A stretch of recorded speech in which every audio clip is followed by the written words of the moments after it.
Big sale, big savings at oldtimeradiodvd.com. All of our collections. The prices have been slashed. Pricing will be good until January the 1st, 2018, so don't wait. Buy today and enjoy for a lifetime at oldtimeradiodvd.com. You'll be glad you did. Luster Cream Shampoo for soft, glamorous, caressable hair, and Colgate Dental Cream to clean your breath while you clean your teeth and help stop tooth decay. Bring you Our Miss Brooks, starring Eve Arden.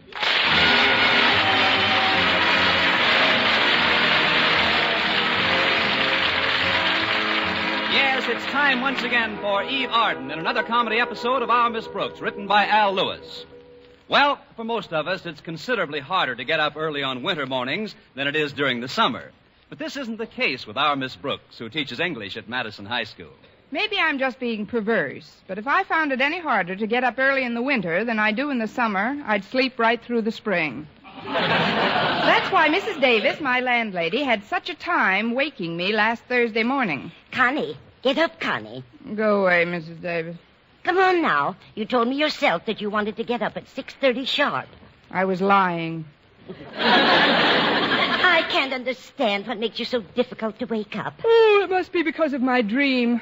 Your dream? Yes, I dreamt I was out very late last night. Oh. You did go out with Mr. Boynton last night, didn't you? I had dinner with the bashful one, yes. Was it an exciting evening, Connie? It was a rip snorter. When we got to the front door, Mr. Boynton apologized for keeping me out until the wee small hours. What time was it, Connie? 5 minutes of 10. Of course, by the time he got finished saying goodnight, the way he says it, it was considerably later. What time was it then? 4 minutes of 10. Well, I better take my shower and get dressed, Mrs. Davis. All right, Connie. Mr. Boynton isn't the most romantic fellow in the world, is he? So far, Cary Grant has nothing to worry about.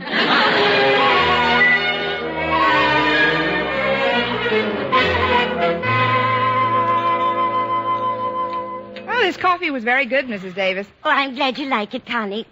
Do you know what I put into the coffee grounds to get that flavor? Don't tell me. I want another cup first. There we are. You want some? No, thanks. I've been thinking about Mr. Boynton all morning. Why, Mrs. Davis, don't tell me I've got competition. Oh, competition? Oh, of course not, Connie. Why, I'm old enough to be both your mothers. Oh, now, please, Mrs. Davis, you mustn't split up over us.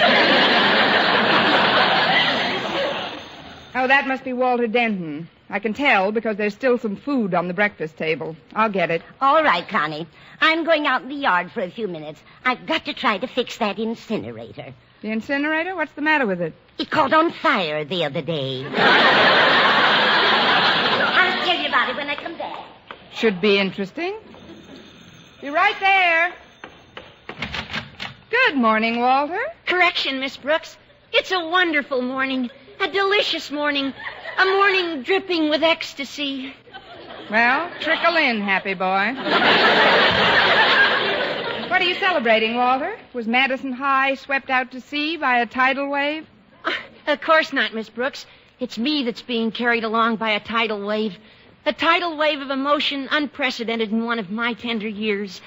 It's as if I'd discovered a hidden wellspring in the core of my being. You'll find a blotter in the hall closet. Now, come on into the dinette. I was just finishing a cup of coffee. Oh, I'd be happy to join you in a bit of breakfast, Miss Brooks. Sit down, Walter. How about a glass of milk? A glass of milk and a few pieces of coffee cake will be fine, thanks. I'm glad you brought your beaming face over so early today. Maybe you can loan me a pint or two of ecstasy. What's it all about? Well, it's Harriet, Miss Brooks. I'm really in solid with her, and all because of a fortunate accident that happened yesterday afternoon. What kind of an accident? Well, yesterday after school, she was in the garage looking for her tennis racket, and her father's car was in the way. Now, you know how finicky old Marblehead is about the... Mr. Conklin is about his car. I know he doesn't let anyone drive it. Drive it? He doesn't let anybody come within 6 feet of it if he can help it. He even parks it himself in parking lots. Why, I've heard him boast that since the day he bought it, his car has been untouched by human hands. How does he get it lubricated? And if you say by grease monkeys, I'll take away that cake. Oh, no, he does it himself, Miss Brooks. So you can imagine how nervous Harriet got when she tried to back it up a few feet in the garage, and the wheels were turned too sharply, and bang! She put a neat dent in the fender. That's when I got the inspiration that will forever endear me to Harriet Conklin. What did you do, smuggle her out of the country? No, Miss Brooks. I decided to take the rap for what she'd done. Instead of obeying my normal, natural impulse to run like a crook, I decided to face Mr. Conklin and take the blame. But, Walter, Mr. Conklin isn't too fond of you as it is. I'll say he isn't. He can't stand the sight of me. But as I say, Miss Brooks, I was inspired. So I went around to the front of the house, I strode boldly up the porch steps, and faced Mr. Conklin's face to face. In the picture, let's face it. Sir, I said, you're not going to like this, but the fender of your car has just been dented, and it was I, Walter Denton, who did the denting.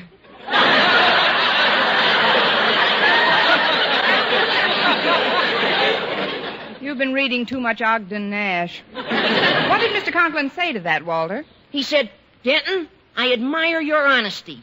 That's all he said? Not another word, not another syllable. He just extended his hand and shoved me down the steps. I knew there was some sort of punctuation. But as I landed in the yard below, I felt a warm glow spreading around my heart. I question the geographical accuracy of that remark. No, it's the truth, Miss Brooks. I saw a look in Harriet's eyes she helped me up that seemed to say, Walter Denton, I am forever your slave. And you know something, Miss Brooks? That system would work for you, too.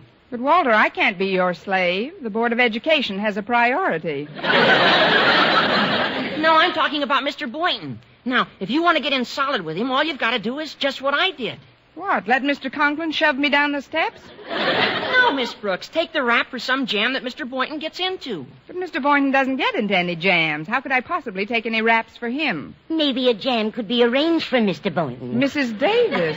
I couldn't help but hear your conversation, Connie. You couldn't? No, I had my ear to the keyhole. Walter, I want you to know that I think you've got a wonderful idea there. Oh, thanks, Mrs. Davis. Now, it shouldn't be too tough to figure out a way to get Mr. Boynton into some kind of trouble at school. Then you could take the blame for him, and he'd be so grateful. He wouldn't know what to do for you first. But I bet you could tell him.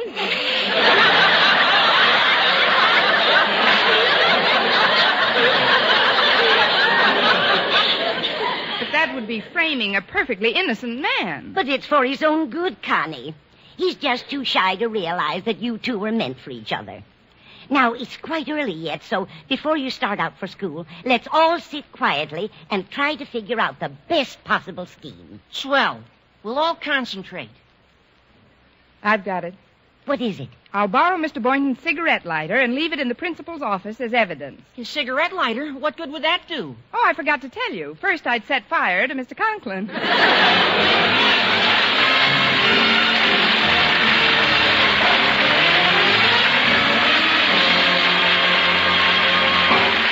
Our Miss Brooks, starring Eve Arden, will continue in just a moment, but first here is Vern Smith. Now, dental science reveals a startling discovery in the fight against tooth decay.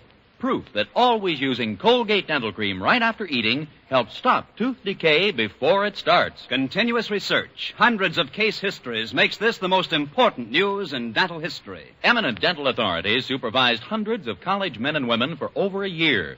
One group always brushed their teeth with Colgates right after eating.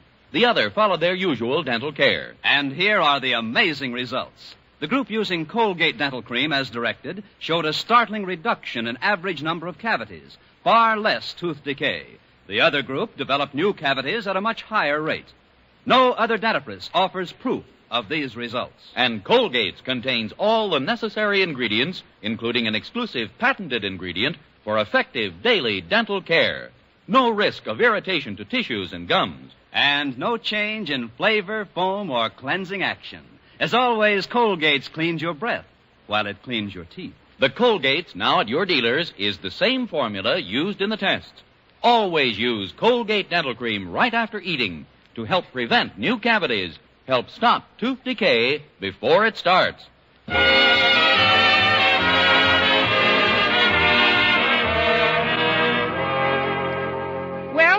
arrived at school in plenty of time for me to try out the Walter Denton plan for obtaining the gratitude of the object of one's affections.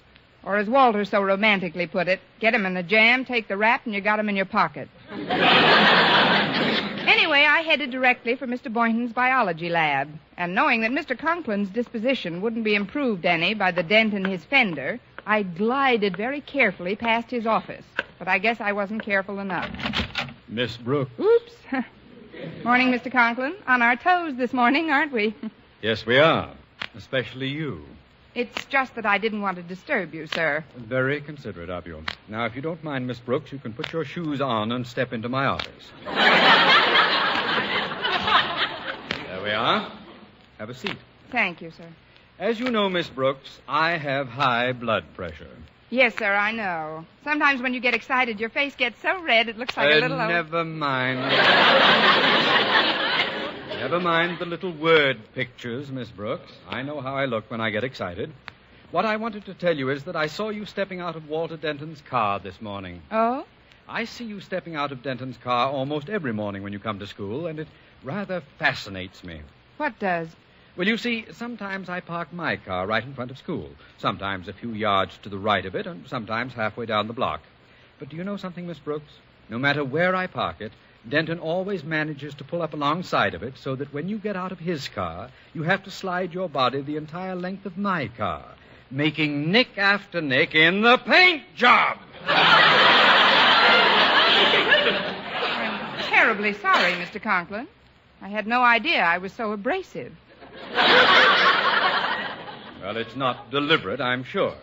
But every third Sunday when I simonize my car, I find a little nick here, a little nick there, here a scratch, there a scrape. Everywhere a scrape. I mean, I can understand your being annoyed, Mr. Conklin, but... I'm glad. You see, Miss Brooks, to me a man's car is a most personal possession. As personal, you might say, as his toothbrush. Well, in the future, Mr. Conklin, you can rest assured that I'll make every effort not to bump into your car. Thanks, Miss Brooks. Oh, before you go, there's one more thing. Yes? Make a little effort to avoid bumping into Mr. Boynton so often, too. You know how I stand on fraternization between faculty members. Mr. Boynton? And me? Why, just put it out of your mind, Mr. Conklin. That's a thing of the past. Oh, really? Of course. Why, if I were the only woman in the world and Mr. Boynton was the last man on earth... Yes, Miss Brooks? I'd like to leave a call for Tuesday.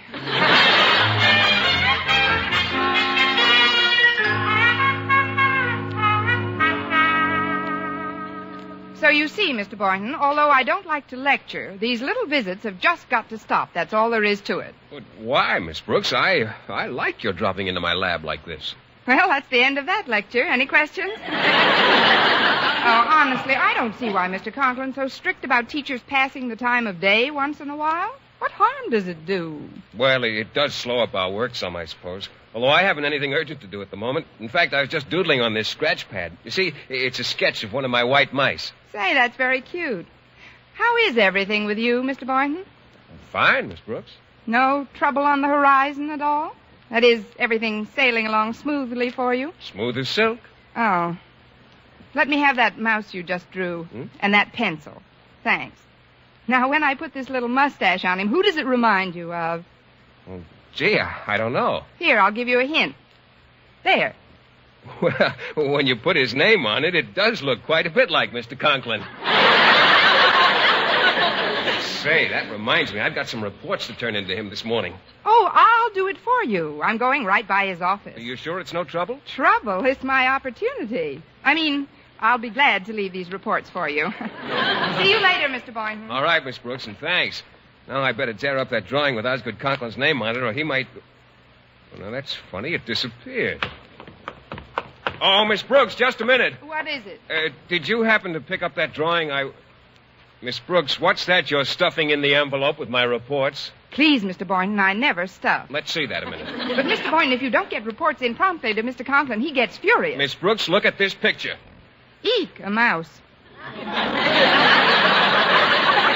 Yes, and with a mustache. Now, I wish you'd tell me what he's doing in there with my reports. Maybe there's some cheese in the envelope. Well, This is no laughing matter, Miss Brooks. I could have gotten into a fine jam with Mr. Conklin. Yes, it could have been a beauty. But there's no harm done, Mr. Boynton. I would have discovered it before I got to Mr. Conklin's office, and well, you don't think I intentionally... Mr. Boynton, how dare you accuse me of what I just did?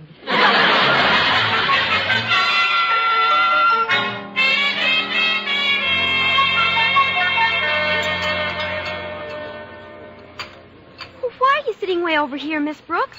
I just saw Mr. Boynton at the other end of the cafeteria. Well, if you must know, Harriet, I'm staying away from Mr. Boynton because of your father. Oh, Daddy won't be up to the cafeteria today.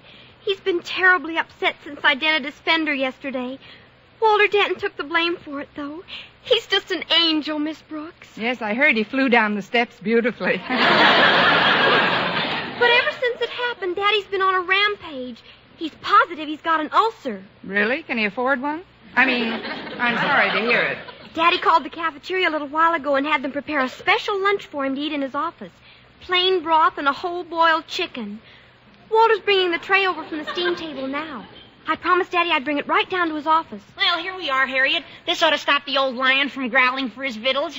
Oh, hiya, Miss Brooks. Hello, Walter. Thanks, Walter. I'll rush it right down to him. Oh, just a minute, Harriet. I was just thinking. I've got to go back to my room for a minute. Why don't you stay here and eat your own lunch and let me take the tray for you? Well, that's very nice of you, Miss Brooks. Oh, it's nothing at all, Harriet. Here, give me the tray, Walter. Are you sure you'll drop it right in Daddy's office? Nothing would give me greater pleasure. Walter, will you walk out of the cafeteria with me for a moment? Oh, sure, Miss Brooks. Excuse me, Harriet. Certainly, Walter, dear. See how nice she is to me?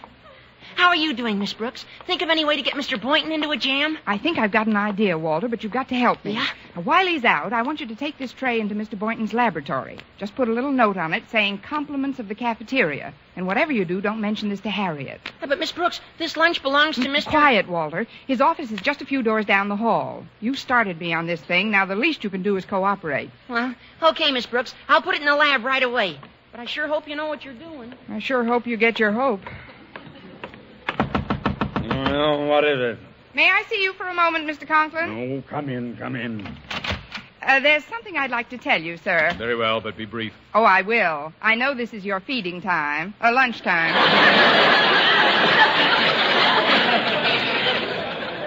It is past my lunchtime. The tray I ordered should have been here a half an hour ago. Well, that's what I came in to talk to you about. It might be some sort of a prank, and although I'm not the one to go in for informing, Mr. Prank? Conklin... Who took my lunch? I don't know, I'm sure.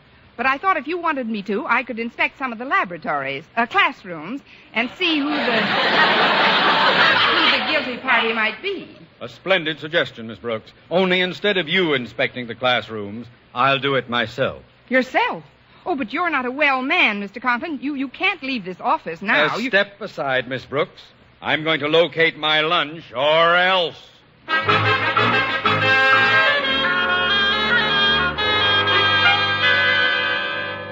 I'm glad you got to class before any of the others, Walter. I'm in the spot. But, Miss Brooks... When I had you put that lunch tray in Mr. Boynton's lab, I wanted him to see it before I transferred it to my room and told Mr. Conklin that somebody had played a prank on me. Yeah, I know, Miss Brooks, But Mr. Conklin insisted on making the rounds himself, and now... Walter, isn't that the lunch tray on my desk? Yeah, that's what I've been trying to explain, Miss Brooks. Mr. Boynton already had lunch, so when he found it in the lab, he brought it down here to your room. He said he wanted to treat you. Oh, fine. Well, there's no time for any more schemes now. I'd better sneak his lunch into Mr. Conklin's office while he's out looking. Oh, there's something else I've got to explain, Miss Brooks. Although Mr. Boynton had his lunch and I knew you'd had yours, I didn't have mine. So rather than take a chance of getting caught in the hall with it, I ate it. Let's see it. Oh, there's nothing left but a skeleton. I've got to get rid of this tray immediately. Quick, Walter, open the window. I'll take these dishes and lower them out. Yeah. Just a moment, Miss Brooks. What's that you're holding in your hand? For all practical purposes, my death warrant. You see, Mr. Conklin? Silence! I... Put it down on your desk, please. Thank you. So you wanted to hunt through the classrooms yourself, eh? A very clever red herring, Miss Brooks, but it just didn't work. I'll deal with you later, of course. But for now, I'll just take my lunch and... My lunch? What happened to it? This chicken is nothing but skin and bones. He's been working very hard lately. explain it all later. I'll think of something. Just go to your office and relax. Why, I'll bring you a tray that'll make you feel like $1 million. There's only one thing I want you to bring me on a tray, Miss Brooks, and that's your head.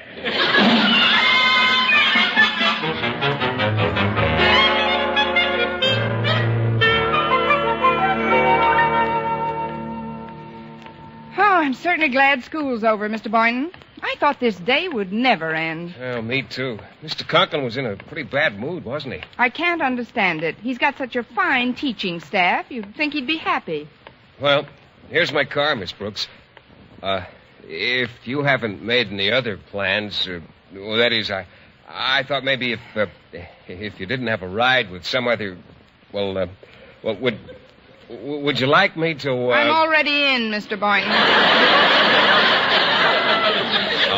Oh, fine. I'll get in. Now, we'll just...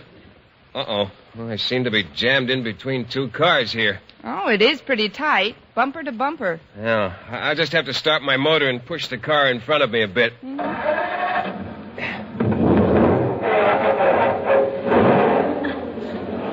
Why do people persist in leaving their cars in gear? You've got enough room now, Mr. Boynton. You can stop pushing the car in front of you. I have stopped. That car's rolling by itself. Miss Brooks, what'll I do? Well, there's nothing you can do. Maybe it'll stop by itself.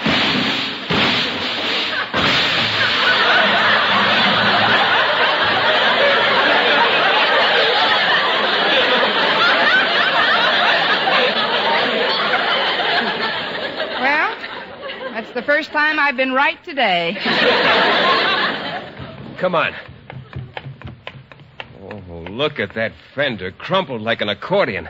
Now, let's see who the car belongs to. Miss Brooks, can you see the certificate on the steering wheel? Quite clearly, Mr. Boynton. It says, and I quote, Osgood Conklin. Osgood Conklin? Well, I guess I'll have to face the music. You wait right here, Miss Brooks. I'm going in and report this to Mr. Conklin.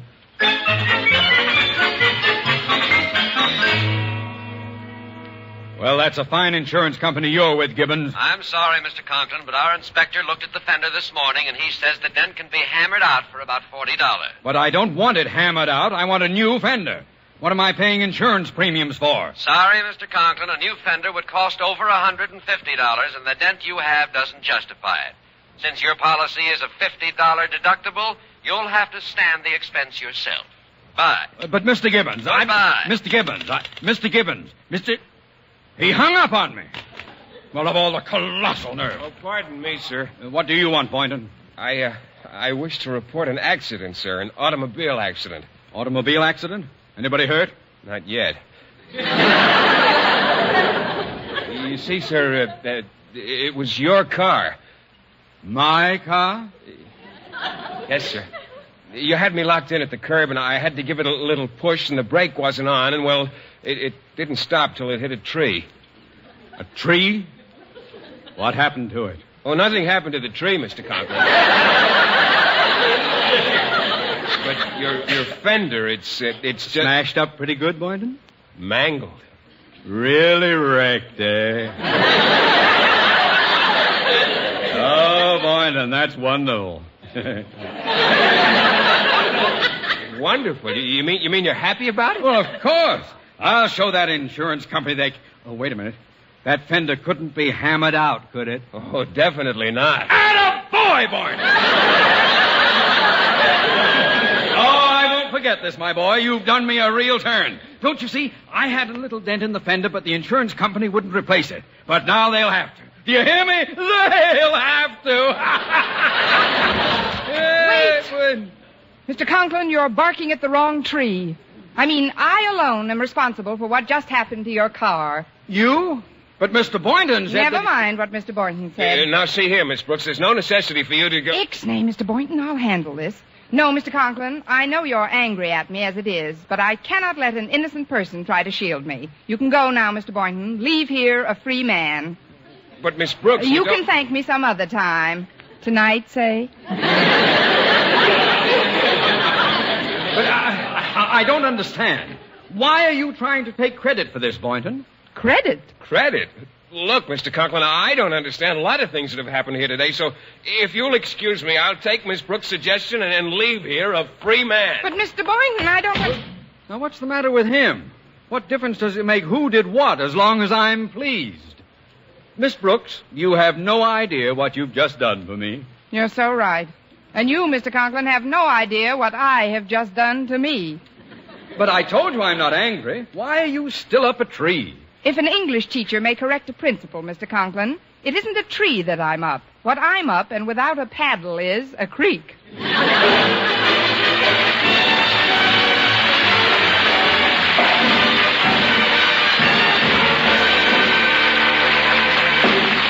Arden as our Miss Brooks returns in just a moment. But first... Dream girl, beautiful luster cream girl. Tonight, yes, tonight, show him how much lovelier your hair can look after a Luster Cream shampoo. Luster Cream, world's finest shampoo. No other shampoo in the world gives Kay Daumit's magic blend of secret ingredients plus gentle lanolin. Not a soap, not a liquid. Luster Cream shampoo leaves hair 3 ways lovelier. Fragrantly clean, free of loose dandruff, glistening with sheen, soft, manageable. Even in hardest water, Luster Cream lathers instantly. No special rinse needed after a Luster Cream shampoo. So gentle, Luster Cream is wonderful even for children's hair.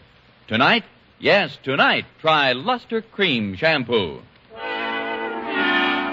Dream girl, beautiful luster cream girl. You owe your crowning glory to a luster cream shampoo. And now, once again, here is our Miss Brooks. Well, I corralled Mr. Boynton before he got into his car again and explained that I thought he was in trouble and was merely coming to his rescue. Well, I'm afraid I don't approve of such heroics, Miss Brooks.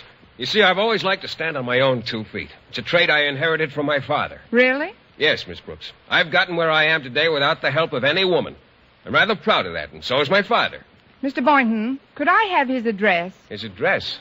What for, Miss Brooks? I want to send your father a card on Mother's Day. Next week, tune into another Our Miss Brooks show brought to you by Luster Cream Shampoo for soft, glamorous, caressable hair and Colgate Dental Cream to clean your breath while you clean your teeth and help stop tooth decay. Our Miss Brooks, starring Eve Arden, is produced by Larry Burns, directed by Al Lewis, with music by Wilbur Hatch.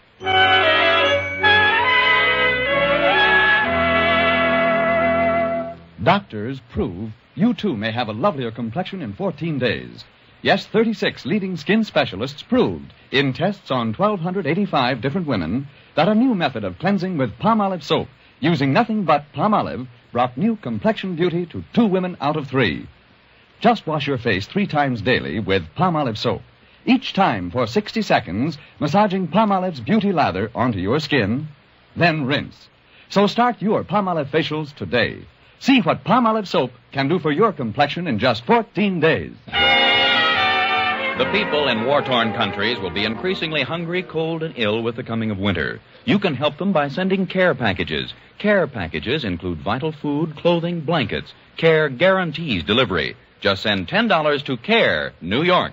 For mystery liberally sprinkled with laughs, listen to Mr. and Mrs. North, Tuesday evening over most of these same stations. And be with us again next week at the same time for another comedy episode of Our Miss Brooks. Bob Lamont speaking. This is CBS, the Columbia Broadcasting System.